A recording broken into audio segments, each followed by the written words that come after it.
Hi everyone, and welcome to the second video of this Fandom Discourse deep dive series. This video covers a similar topic to the first video of the series, so you may want to go watch that first if you haven't yet. The topic of this video will be about Fantis and P-word ships. Once again, the P-word being short for variations of pedophilic and predatory, since Fantis use those words interchangeably.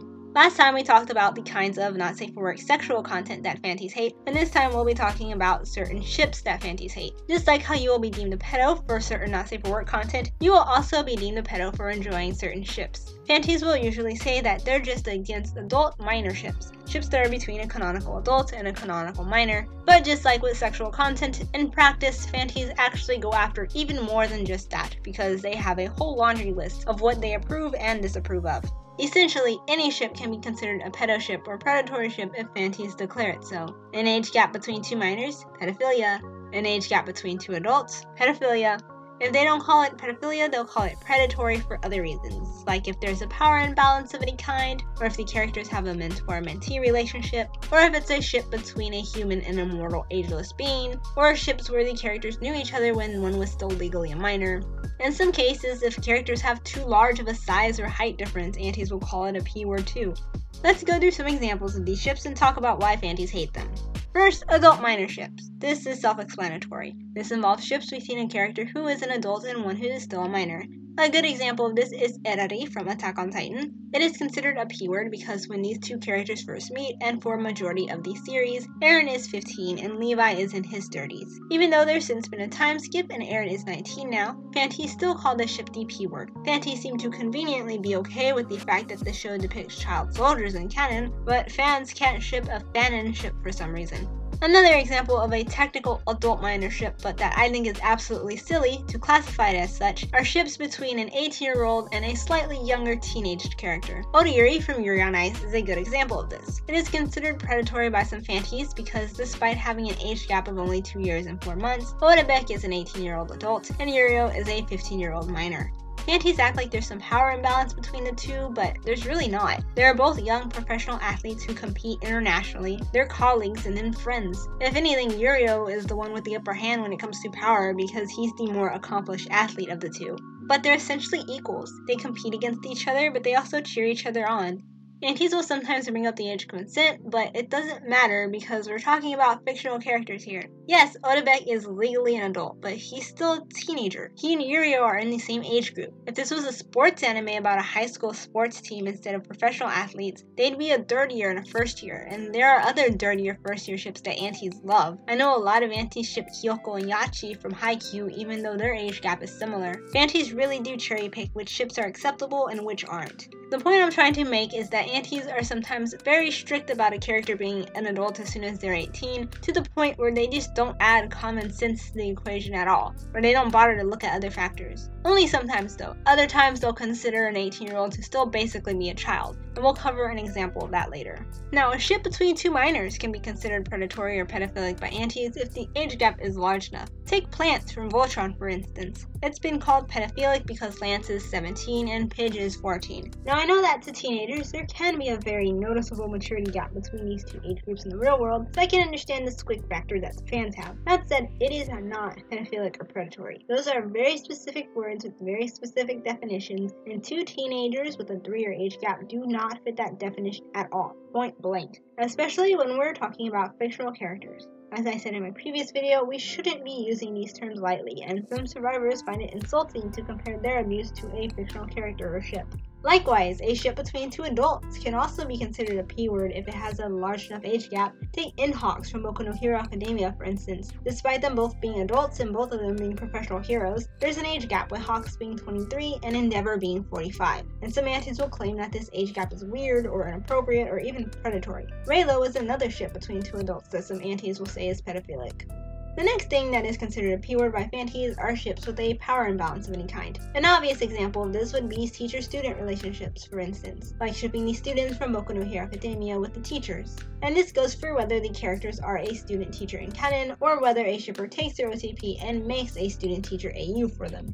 But basically any relationship with a power imbalance can be predatory to Antis, such as mentor-mentee relationships where one character acts as a mentor to the other one. Apollo and Phoenix from the Ace Attorney games gets this treatment by some Fantis because Phoenix being Apollo's boss makes for a power imbalance. Editing also has this added power imbalance on top of their age gap due to the fact that Levi is Aaron's captain in the military. Strangely enough though, many fans ship Erwin and Levi instead, even though in that ship, Erwin is Levi's commanding officer, just to give you a brief taste of how hypocritical antis are and how they make exceptions for their OTPs. Antis will also argue that if the older character knew the younger character when they were still a minor at any point, that's predatory too. Once again, antis have this mindset of once a minor, always a minor with characters, and that goes for interactions that characters have with each other. Examples of this include Ereri, since Levi knew Eren when he was underage, and Sesoren, since Sesomaru first met Rin when she was a little girl. And now we have one more example of a ship that antis vehemently hate and call the P-word at any opportunity, a ship that fits many of these categories in their eyes, Sheath. As I've said in the past, the Voltron fandom could have its own video, so I'll try to keep this brief. Fantis accuse this ship of being predatory because of the age gap and because of the mentor-mentee relationship between the two. At the start of the series, they are introduced as an 18-year-old and a 25-year-old, but antis keep insisting that Keith is a literal minor. Keith is an example of an 18-year-old who Fantis treat as a minor as opposed to Odebek who Fantis treat as an adult, despite the fact that they're both 18. Later in the series, Keith and Shiro's age gap is even reduced to 21 and 26 due to weird space-time rules where a couple years pass for only Keith but not the others, and anti-shippers still call the ship the P-word. Then the fact that they first met when Keith was still underage, so antis say that they can never date because Shiro knew Keith as a minor, and then on top of that, fantis claim that Shiro raised Keith, he didn't, due to the fact that Shiro acted as a mentor to him. So Sheath is the epitome of antis' hatred toward P-word ships. This ship checks off most of the boxes of things that fantis consider pedophilic or predatory. And let me be real for a moment. Antis most likely demonize Sheath because it gets in the way of their OTP, plants. This is why antis demonize plants as well, which, spoiler alert, a lot of anti-shippers throw around these P-words under the guise of a ship war. If a ship conflicts with their OTP, they'll find some way to villainize this competing ship, and that usually involves twisting it in some manner to accuse it of being a P-word. Occasionally, fantis will also insinuate that exaggerated height differences in a ship are predatory too. Or that if someone really likes height or size differences in their ship, if all or most of their ships involve height differences, then these shippers are considered suspicious for that. Ships involving characters with vague, ambiguous ages can also be considered a P-word. Currently in the Genshin Impact fandom, people are applying ages to characters left and right, even though most of these ages aren't official at all, and are declaring certain ships to be predatory or pedophilic based off of these made-up ages. The Traveler, the main character, who is either a boy or a girl depending on which sibling the player chooses to play as, is subjected to a lot of these arguments. People can't seem to agree if the twins are minors or adults, and it's been causing chaos with ships involving them. The same goes for Mentee, who I spoke about in the last video, who has the body of a young-looking boy, but is a 1,000-year-old god who loves to drink wine. But despite the fact that he openly loves alcohol, many people say he's a minor and say that it's wrong to ship him with the adult characters. With the sheer number of characters in Genshin Impact and the lore behind these characters, shipping seems to be a mess. And shipping characters who have a non-human fictional age situation can lead to confusion as well. I remember a lot of back and forth in the Voltron fandom with ships involving Allura, an alien who ages differently than humans and who was asleep for some 10,000 years. Initially, she was treated as an adult by fandom, but then later treated as a teenager, and I got whiplash from the anti-approved ships involving her. It's way too complicated to explain. And it's just pointless to me. Like, who cares? If a character is an alien or an immortal god of some sort where they're thousands of years old or they age differently than humans do, there's no sense in trying to apply human ages to them. Ship them with whoever you want, whoever they have chemistry with, whoever they look good with. It's really not that deep.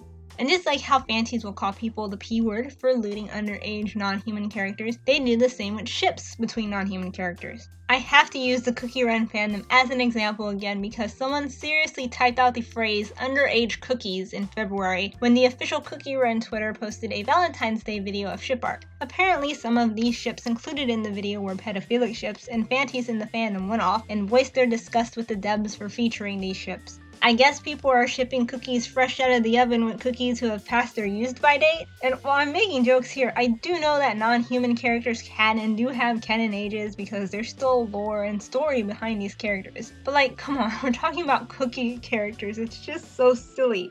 Now, the reason why I separated shipping from the standalone solo sexual content of an individual character is because antis condemn even safe-for-work content of these ships. So even if someone draws the fluffiest, most wholesome art of a Fanti-declared pedo ship, the artist is basically condoning pedophilia in the Fanti's eyes. Grooming is another word that gets tossed around a lot, so even if a piece of art is safe for work and wholesome in nature, Fantis will say that it's depicting child grooming. That said, of course Fantis hate not safe for work of these ships as well. If you age them up to draw or write smut about them, it's pedophilic. If you age up one or both characters just to ship them together, it's pedophilic. Even shipping characters who have been aged up in canon due to a time skip is subjected to certain approval by antis. You have to frame your ship in a certain way, you have to make it clear that the smutty parts are happening post time skip, and it has to have a purpose beyond just smut. I've seen Fantis comment things like, well, the way the artist drew his hair is the style he had in high school, so this doesn't look like his adult version, and it's just so unnecessary and over the top. So the list of ships Fantis consider a P-word goes on and on. I think you get the picture. Basically, if Fantis don't like something, they will find some way to twist it and call people a pedo over it. Like I said in the last video, I don't want this video to get too long, so I will sum up my defense of these ships with it's fiction, they are fictional ships for entertainment purposes, and they're not a model of what a healthy relationship should be like in real life. And someone's ship is not automatically an indication of their real life morals and values, and isn't even what they're looking for in a relationship. They just think that a fictional ship has some interesting dynamic or is good looking, that's it. I also want to bring up the topic of interpretation.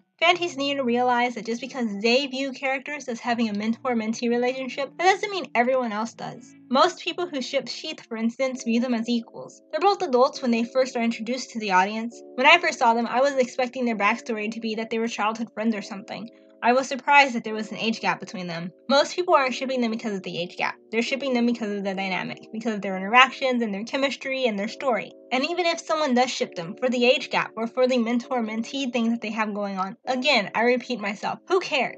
It is fiction. People can ship whatever they want for whatever reasons they want. People can enjoy whatever tropes they want because it's fiction. It's a form of entertainment. And just like how accusations of if you sexualize fictional minors, you're a pedo are damaging, throwing around the P-word for fictional ships is harmful in a similar manner. So I'll just repeat myself and sum it up. Comparing fictional ships involving characters who don't exist to something as serious as real-world pedophilic and predatory relationships is very insensitive. It is minimizing and downplaying the seriousness of this real-world abuse against children. And throwing around these P-words over fictional ships is very triggering to people, especially to survivors of this kind of abuse. And again, there's nothing wrong with being uncomfortable with certain ships. To give a personal example, I dislike the student-teacher trope, but I'm not going to call people who like it pedophiles. Like with not safe for work content, you can be uncomfortable with any ship for any reason, but just mute and block and keep scrolling. If you see two characters and you prefer them to have more of a mentor-mentee relationship or just be friends, or you just hate the idea of them being romantic, that's fine. The problem with Fantis though is they act like no one else is allowed to romantically ship the characters, or that people are wrong or immoral for shipping these characters. Personal discomfort is fine. Throwing around serious false accusations towards others so easily over fictional ships is not.